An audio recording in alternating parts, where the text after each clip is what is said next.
Welcome back to our section about content writing for SEO. And now we finally start writing. When we do that, we need to keep in mind readability and tone. And this is connected to one of our previous steps, which was defining the audience, if you remember. Part of this is deciding how long the content should be. And the answer to that question is relative. There's no given answer. It pretty much depends on your competition. If you want to outrank them, you should try to write a material that is more comprehensive and useful for users. This may also mean it should be longer. So I don't mean just to write longer articles for the sake of writing longer articles. You should aim for your article to be better.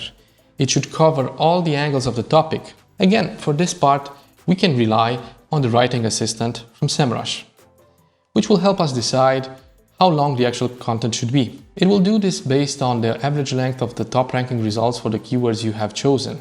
Although this particular feature will discourage you from writing something that is too long, like it's doing right here in my example, showing me that I have too many words for a given topic, we believe we should not take this into account or should not take it without a grain of salt. In most cases, we don't think a material can be too long for SEO, but sometimes it may be too long for your audience. On the other hand, if an article is too short and it falls beyond this target that you see here, there is a good chance it will not rank high.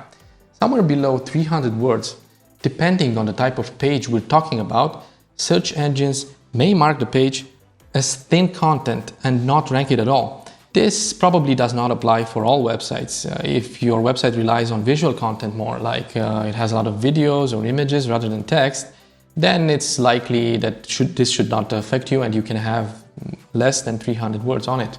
SEO tools can also provide a calculation of the difficulty of the text based on the words being used.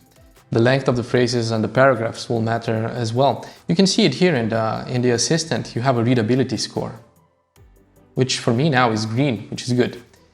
You can adapt that score while you're writing so that it is suitable for the expected level of your audience. It will change as you write. One important aspect while you're writing is that the text follows a clear structure. The material should start with a main heading, an H1, which is preferably similar or even identical to the URL and the title of your page. The title is that part which is displayed in the tab in your browser window here.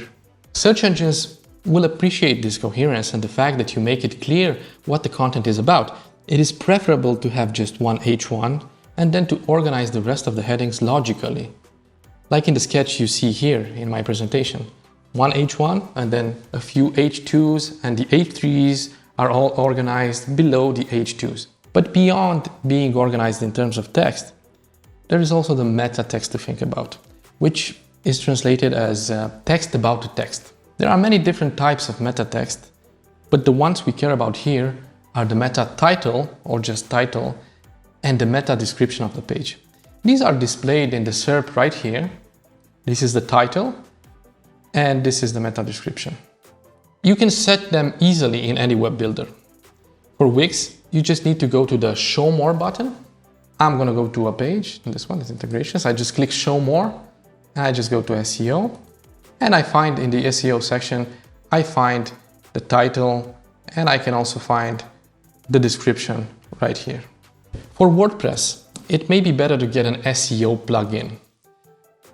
And I'm gonna go to the dashboard and look for one. You can use the acclaimed SEO plugin for this.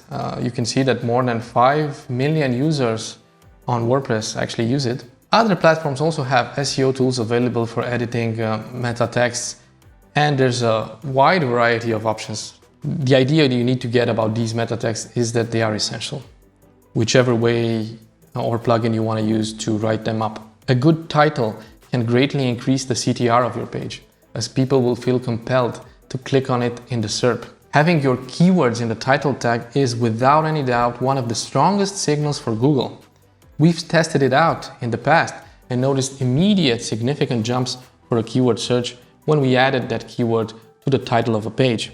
For meta descriptions, although Google claims that meta description text is not a direct ranking factor, it is certainly important to also have a relevant description with keywords in it to convince users to click on the result. So there will be this connection between the search query and the keywords that the user used, and the meta description, which will show them that this is the relevant result for them. Writing good text may not be enough. Nowadays, a good material has relevant images and preferably videos that can really enhance the text. Especially since there is a low attention span among internet users, they have to also be kept on the page with powerful visuals. Search engines know this and treat it accordingly by ranking pages with visuals higher. The last thing we tackle in this section is the tone of voice. Some audiences prefer an informal style, like the one you see here pictured on the left. Hey, this is the best tool for you. Others prefer a formal one, like the one you see pictured here on the right. Both styles can work just fine for SEO as long as there is a coherence and you don't switch from one style to the other in the same text, going from formal to informal and backwards.